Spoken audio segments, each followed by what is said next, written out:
हमारी सरकार का एक वर्ष होने आया है। ऐसे में हमारी सरकार के द्वारा कुछ कार्यक्रमों की रचना बनाई गई, जिसमें एक मुख्यमंत्री जन कल्याण पर्व जो 11 दिसंबर से लेकर 26 दिसंबर तक इसका आयोजन किया जाएगा। इस आयोजनों के लिए वृहद स्तर पर अलग अलग प्रकार के कामों को जोड़ते हुए लगभग 18,354 करोड़ के विकास कार्यों का भूमि पूजन लोकार्पण इस अभियान में किया जाएगा। संपूर्ण प्रदेश में 28 स्थानों पर ये तो चल रहा है, ये चलते है। अब आ रही? नमस्कार, आप तो आ रही है? मैं चलो ये बात बिल्कुल ठीक। मध्य प्रदेश में विधानसभा चुनाव के बाद एक वर्ष इस सरकार का हो रहा है। ऐसे में सरकार के स्तर पर हमने दो प्रकार के अलग अलग अभियान और पर्व दो तरह से मनाने का प्रयास किया गया। एक हमारी जन कल्याणकारी योजनाओं को नीचे तक पहुंचाने के लिए, जनहितैषी हितग्राहियों के लिए नगरीय स्तर पर सभी वार्डों में, पंचायत स्तर पर गांव-गांव के अंदर तक हमारी 56 प्रकार की जनहितैषी योजनाओं को लेकर के हमारे वार्ड के अंदर पार्षद, वार्ड के अंदर के अधिकारी, कर्मचारी, नगरीय स्तर पर नगर निगम आयुक्तों को हमने इसका नोडल ऑफिसर बनाया है, जो 11 दिसंबर से लगा करके 26 जनवरी तक लगातार 40 दिन तक हमारे विभिन्न प्रकार की जनहितैषी योजनाओं को लेकर के जनता के बीच जाकर के जो हितग्राही पात्र पाए जाएंगे उन सबको वह सारी योजनाओं का लाभ दिलाने के लिए अभियान चलाने का निर्णय किया है। इसी प्रकार से जन कल्याण पर्व के माध्यम से हमारी बड़ी बड़ी योजनाओं को लेकर के प्रदेश के स्तर पर हमने कुछ कार्यक्रम बनाए जो लगभग एक पखवाड़ा के रूप में लगेंगे, जिसको हमने नाम दिया जन कल्याण पर्व के माध्यम से, जिसमें लगभग 18,354 करोड़ के विभिन्न प्रकार के विकास कार्यों का भूमि पूजन और लोकार्पण अलग अलग अवधि में किया जाना प्रस्तावित किया गया है।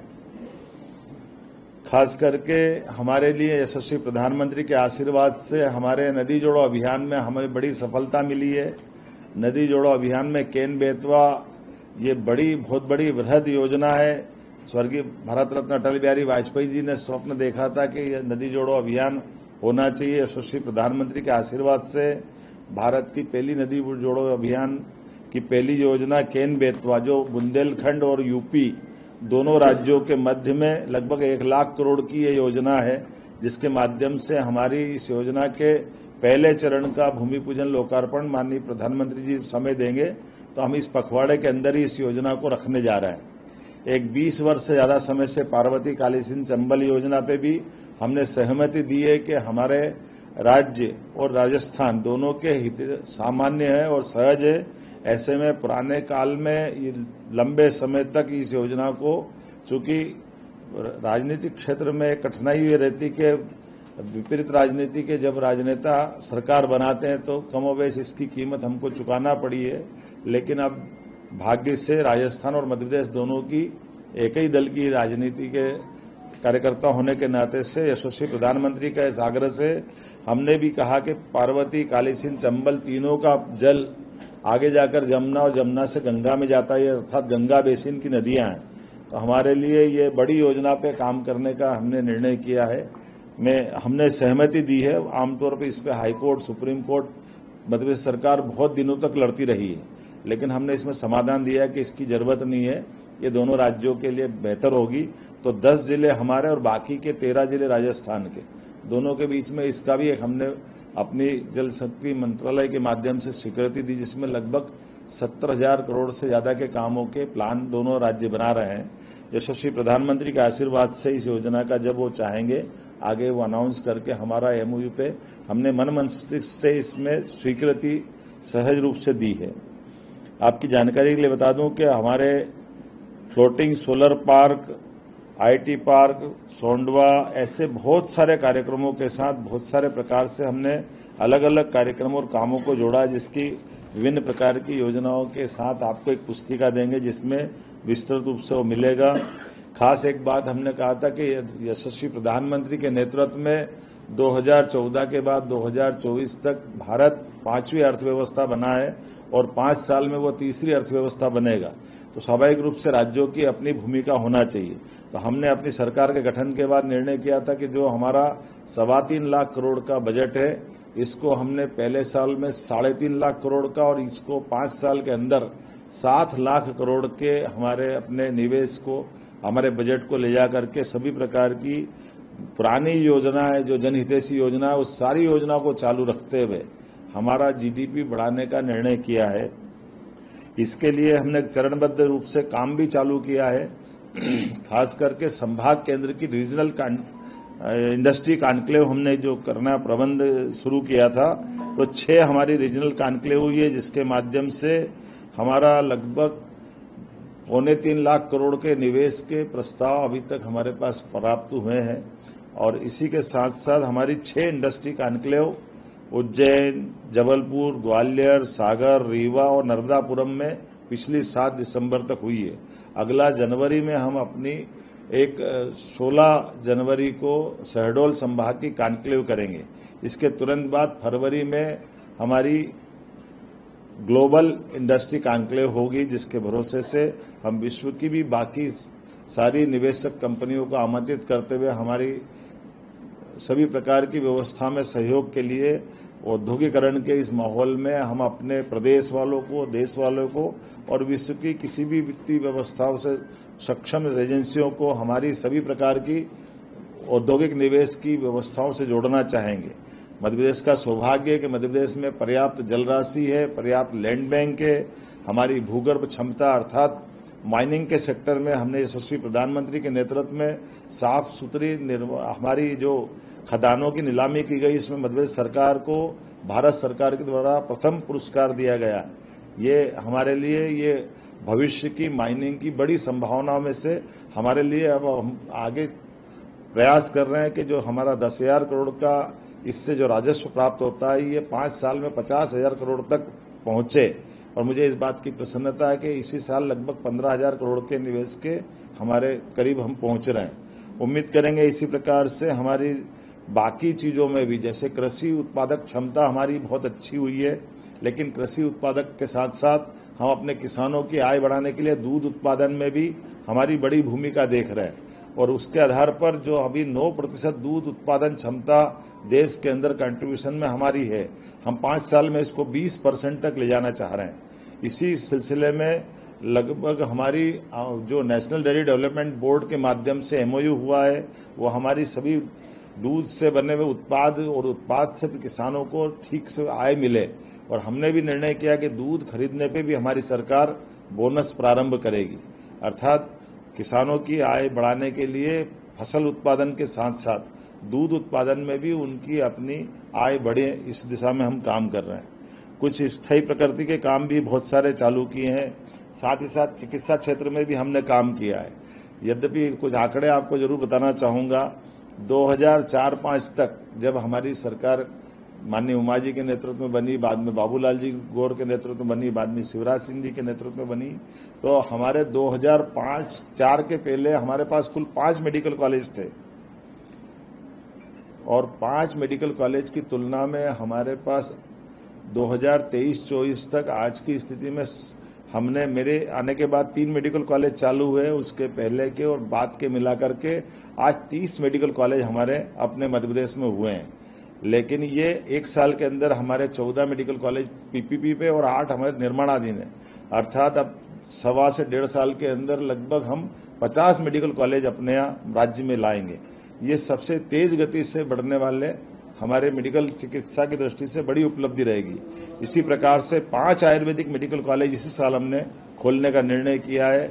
कुल मिलाकर के चिकित्सा की सभी विधाओं में लगातार प्रोत्साहन देने के कारण से 55 एक्सीलेंस कॉलेज भी हमने अपनी नई शिक्षा नीति के अंतर्गत राज्य सरकार द्वारा खोले गए, जहां पहली बार अपने कॉलेजों के अंदर सभी प्रकार की शिक्षा में प्रोत्साहन देते हुए महाविद्यालय के विद्यार्थियों को भी बस से आने जाने की सुविधा ये अपनी मध्य प्रदेश सरकार द्वारा प्रारंभ की गई है।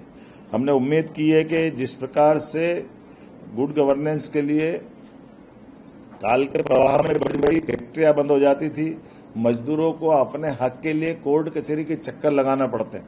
उदाहरण के लिए हुकुमचंद मिल का 30 साल से उनके हक का पैसा मजदूरों का 7,000 मजदूरों का पेंडिंग था। हमने त्वरित गति से निराकरण करते हुए नीतिगत निर्णय लिया कि मजदूरों का भुगतान सरकार करेगी, बदले में मिल या बाकी चीजों की लैंड सरकार रख लेगी। इसके बलबूते पर हुकुमचंद मिल के आधार पर हमने 4,800 श्रमिक परिवारों को 224 करोड़ की धनराशि का भुगतान यशस्वी प्रधानमंत्री की मौजूदगी में किया गया, जो एक बड़ा अपने आप में ये उस संकल्प की तरफ ले जाता है जो निवेशक और श्रमिक दोनों के साथ सरकार खड़ी है। श्रमिक को भी हम अधूरे में नहीं छोड़ सकते। इसी प्रकार से जो भविष्य में हमारे पे भरोसा करने वाले इंडस्ट्रियलिस्ट है, काल के प्रवाह में लंबे समय तक चलाने के बाद टेक्नोलॉजी अगर पुरानी हो जाती है तो भी हम अपनी भूमिका निभाने को तैयार है। उम्मीद कर रहे हैं आने वाले समय में हमने जिस प्रकार से और भी कई काम किए, खास करके लाडली लक्ष्मी योजना, लाडली बहना योजना, इस पे हमने आने के बाद 250 रुपये चलाए। यद्यपि हमारे विरोधी दलों ने कहा था कि केवल चुनाव तक की योजना है, बाद में बंद कर देंगे, वित्तीय व्यवस्था खराब हो जाएगी, लेकिन हमने उस पर भी धनराशि बढ़ा करके इस संकल्प की पुष्टि की है कि हमने जो कहा है वो हम करके दिखाएंगे। नारी सशक्तिकरण की दिशा में ये सारी योजनाएं उसी प्रकार से चालू रहेगी। मुझे इस बात की भी प्रसन्नता है कि हमने एक नए एयरपोर्ट का लोकार्पण रीवा एयरपोर्ट के नाते से किया है। एविएशन की दिशा में हमने बहुत बड़े काम अलग अलग प्रकार से किए हैं। उसी के सिलसिले में हमारे अपने रीजनल एयर कनेक्टिविटी भी बढ़ाई है, जिसके आधार पर टूरिज्म को लेकर के सिंगरौली, भोपाल, रीवा, सतना ऐसे कई छोटे सेक्टर में भी हमने अपनी लोकल हवाई सेवा भी उपलब्ध कराई, जो हवाई यातायात के साथ साथ पर्यटन को भी बढ़ावा दे रही है। हमने प्रयास किया है कि हमारे एयर एम्बुलेंस की सुविधा के माध्यम से आयुष्मान योजना के आधार पर बीमार या डॉक्टर और कलेक्टर की दोनों की सलाह पर उसको और उन्नत हॉस्पिटल तक पहुंचाना होगा, तो एयर लिफ्ट के माध्यम से हम उसकी जान बचाने में उसके आयुष्मान कार्ड के आधार पर ही एयर एम्बुलेंस की सुविधा दे रहे हैं और बड़े पैमाने पर इसका हमको अच्छा रिस्पांस मिला है। ऐसी बहुत सारी योजना में काफी चीजें बता सकता हूं, जैसे हमने लाडली बहनाओं को 450 रुपए में गैस टंकी की रिफिलिंग की सुविधा प्रदान की है, और भी बहुत सारी चीजें आपको मिलेगी। मैं उम्मीद कर रहा हूं कि ऐसी सारी सुविधाओं के साथ हमारी सरकार लगातार आगे बढ़ रही है। मुझे लगा कि आज आपके बीच में बात करना चाहिए, तो कुछ ऐसे मैंने अपनी कुछ बातें कही है। कुछ हमने नवाचार भी किए हैं, जैसे हमारे यहाँ कुलपतियों के नाम आमतौर पर कुलगुरु पे हमने किया है। ये हमारे पहले महाराष्ट्र की सरकार ने इसको लागू किया हुआ है, पहले से हमारे यहाँ कुलपति कुलगुरु कहाए जाएंगे। ये बीते साल ही हमने निर्णय किया है। ऐसे हेल्थ के सेक्टर में हमने निर्णय किया है, पहले हेल्थ डिपार्टमेंट अलग, हेल्थ एजुकेशन अलग, दो अलग अलग मंत्रालय थे। हमने कहा ये अनावश्यक है, इससे खर्चा भी बढ़ता है और सुविधा में भी असंगत होती व्यवस्था, इसलिए दोनों मंत्रालय को एक करके हमने एक ही मंत्री को ये दोनों काम दिए। पशुपालन के साथ साथ हमने जनहितैषी भी कई सारे निर्णय किए कि अब हमारे यहाँ पर आमतौर पर बीमारों को लेकर के आने के लिए एम्बुलेंस होती है, और किसी कारण से किसी की मृत्यु अगर हो जाए तो कोई हाथ में, कोई ठेले पे, कोई काई से ले जाता था। हमारी सरकार ने निर्णय किया कि सभी हॉस्पिटल में सब वाहन देकर के, जो जहां, क्योंकि भौगोलिक रूप से हमारा राज्य बड़ा है, तो हर व्यक्ति को संवेदनशीलता के आधार पर उसको अपने घर तक पहुंचाने के लिए सरकार सब वाहन देने की तरफ आगे बढ़ी है। मैं और भी कई सारे निर्णय बता सकता हूं, खास करके रानी दुर्गावती के नाम पर हमने अपनी रानी दुर्गावती जी का 500 जन्म शताब्दी वर्ष चला रहा है, इसलिए उनके पहली राजधानी गढ़मंडला की राजधानी जबलपुर में थी, उनके नाम पर हमने कैबिनेट की। एक और उनकी राजधानी संग्रामपुर में थी, वहां भी हमने कैबिनेट की है। साथ ही साथ कोदो कुटकी पे हमारी तरफ से 1000 का अनुदान जोड़ते हुए रानी दुर्गावती योजना के आधार पर श्री अन्न योजना को भी प्रोत्साहन देने का निर्णय किया है। बताने के लिए तो काफी कुछ है, लेकिन मैं उम्मीद कर रहा हूं कि ये सब आप आगे इस सारी बातों को धीरे धीरे। एक बड़ा काम हमने पहली बार ये किया है कि किसानों के लिए सीधे सीधे साइबर तहसील की व्यवस्था देश में पहली बार लागू की है। अगर कोई किसी की आमतौर पर कोई रजिस्ट्री करा लेता, विक्रय पत्र का पंजीयन कराता है, तो फिर पटवारी गिरदावर के पास नामांतरण के लिए उसको जाना पड़ता है। हमने प्रबंधन ये किया कि जो भी कोई अपनी संपत्ति का हस्तांतरण करेगा, ऑटोमेटिक साइबर तहसील के माध्यम से उसका नाम चढ़ जाएगा। ये पहले देश में पहला प्रयोग है जिस आधार पर हमने सभी की सहूलियत देते हुए इस सिस्टम को बनाया है।